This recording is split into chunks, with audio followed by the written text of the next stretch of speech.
Salam sejahtera, saudara yang dikasihi oleh Tuhan Yesus Kristus. Saat hari ini kita akan mendengarkan renungan menghadapi masa yang sukar. Landasan firman Tuhan untuk tema tersebut diambil dari kitab Mazmur 77 ayat yang kedua sampai yang ketiga.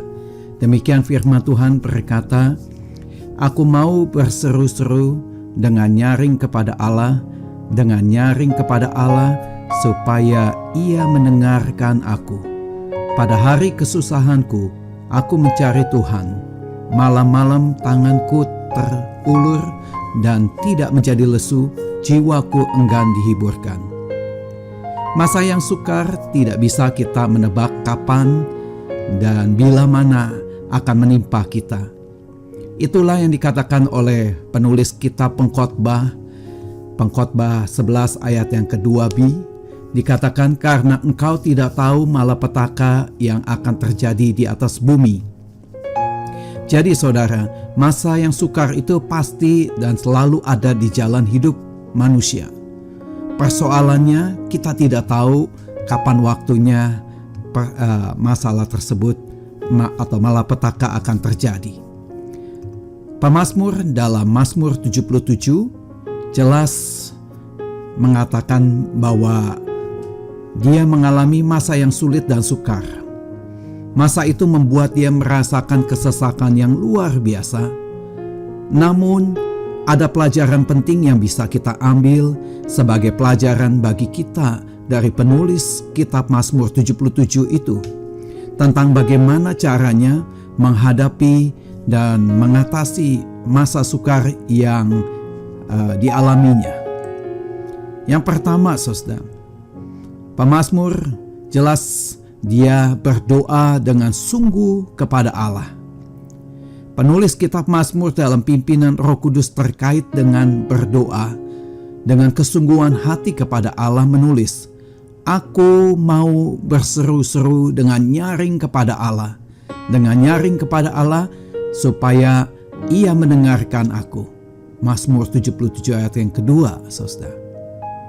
Masa yang sukar dijadikan batu pijakan oleh pemazmur untuk berdoa, berseru, dan berserah secara total kepada Allah. 2 kali diulang pernyataan pemazmur, berseru-seru dengan nyaring kepada Allah, menunjukkan keseriusan dan sikap iman dari pemazmur kepada Allah.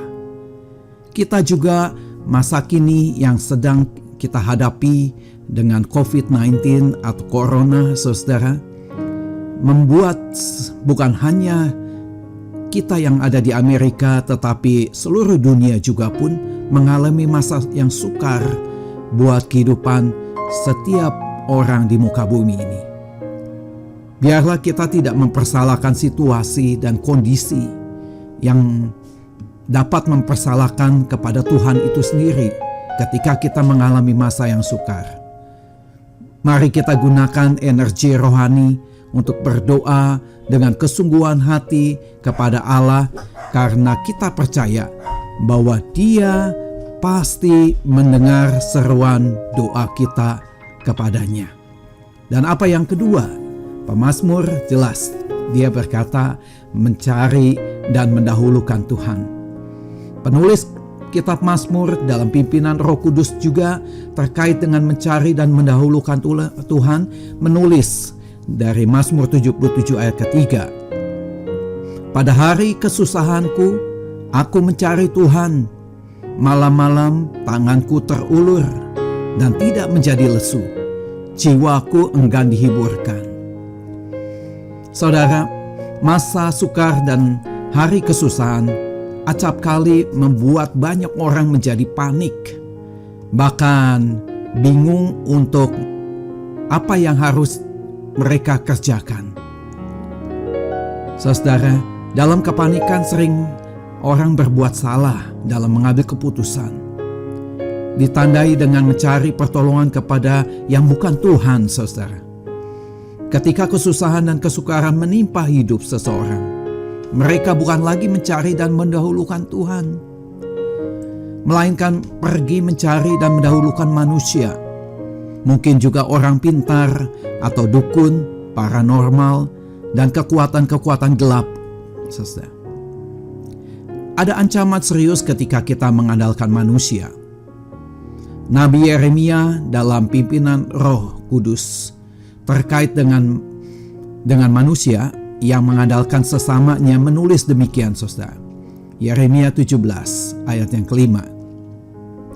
Beginilah firman Tuhan, terkutuklah orang yang mengandalkan manusia, yang mengandalkan kekuatannya sendiri, dan yang hatinya menjauh daripada Tuhan. Pemazmur dalam menghadapi kesusahan, ia tidak memperkeruh keadaan. Ia tidak lagi lari kepada manusia dan mengandalkan manusia tentunya, karena dia tahu bahwa manusia mustahil untuk bisa menghibur hatinya, saudara, dalam kesusahannya yang dia alami. Itulah sebabnya pemazmur mencari dan mendahulukan Tuhan, karena dia tahu Tuhan itu penuh kasih dan kuasa serta penghiburan yang sempurna. Biarlah kita juga saat hari ini, ketika kita mengalami kesusahan dalam hidup di akhir zaman, ambil dan ikuti teladan daripada Kristus, supaya dia Allah yang tahu, saudara. Dia yang tahu bahwa dia yang mengalami, yang tahu akan kehidupan di muka bumi ini, maka dia juga sanggup mengatasi keadaan di muka bumi ini. Biarlah kita juga, saudara, ketika kita mengalami dalam hidup kita di akhir zaman, ambil dan ikutilah teladan pemazmur yang selalu berdoa dengan kesungguhan hati dan senantiasa mencari dan mendahulukan Tuhan dalam hidupnya. Pada saat kita menempatkan Tuhan pada posisi yang terutama dalam hidup dan pergumulan kita, maka kita pasti mendapatkan pertolongan pada waktunya. Nabi Yeremia dalam pimpinan Roh Kudus terkait dengan kita yang menempatkan Tuhan dan menaruh harapan kita kepada Tuhan Yesus menulis demikian, saudara. Diberkatilah orang yang mengandalkan Tuhan, yang menaruh harapannya pada Tuhan. Yeremia 17 ayat yang ke-7. Kiranya renungan firman Tuhan ini memberikan kekuatan kepada kita semua, kemana kita harus mencari, yaitu kepada Yesus yang menjadi jawaban dan harapan setiap manusia di muka bumi ini. Tuhan Yesus memberkati. Amin.